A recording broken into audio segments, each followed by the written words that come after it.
Good morning, it's James. I do hope and pray this message finds you and your loved ones peaceful, thriving, and well. So this morning I want to talk about something we shared a few weeks ago, and that was the story of shame and perfectionism.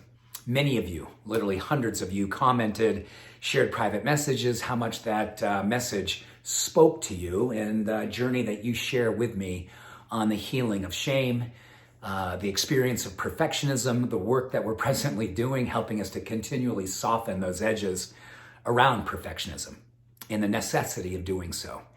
You know, perfectionism today is an epidemic, mostly driven, they say, by how digital platforms are encouraging more and more of just sharing the good stuff, even if there's not a lot of good stuff, but we will share it in such a way, it helps it to look a lot better than it really is.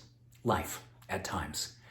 Well, you know what? Life does have some wonderful times and life has some hard times, but more and more I think that life has a lot of plateaus, right? We're just kind of plugging along. We're learning, we're growing. We have moments of joy, have moments of sadness, moments of anxiety, and moments of bliss. It's life.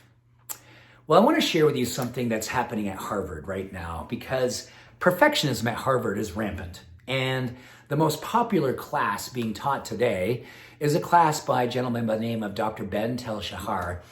And he teaches a class that basically is focused on how to overcome perfectionism.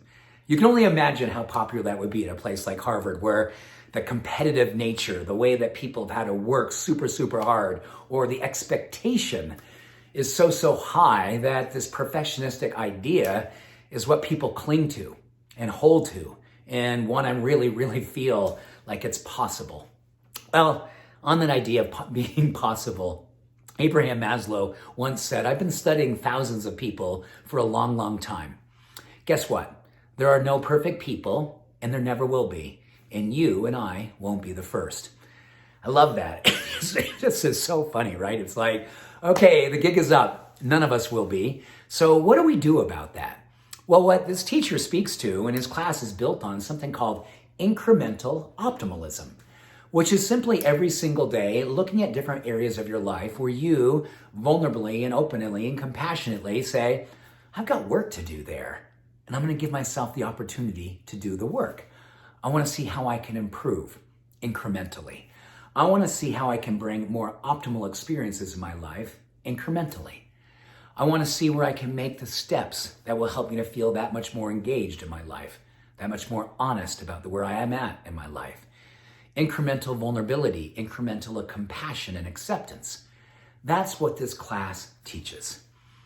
And I think for us here, outside of Harvard, most likely, we get the opportunity to look at today.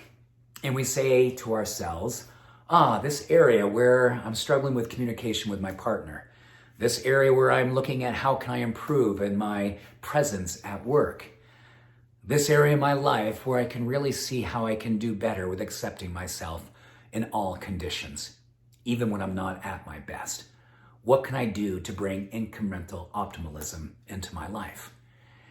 The research that comes out of Harvard is beautifully inspiring. An incremental mindset of optimalism, seeing opportunities to always have the blessing of improvement. Knowing full well we will never be perfect, but the perfection lies in the incremental improvement. The perfection lies in the path, the plateau, the simply realizing that each and every day life will happen. Our ability to show up for it, our ability to fully embrace it, and our willingness to see it and see it through with incremental optimalism, incremental openness, incremental vulnerability and self-love. Always available for improvement, always open for the embracing of the truth of our life.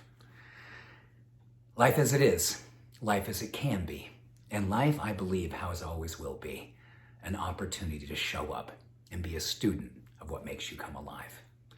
So with that, much love, every blessing. Have a beautiful day. Bye for now.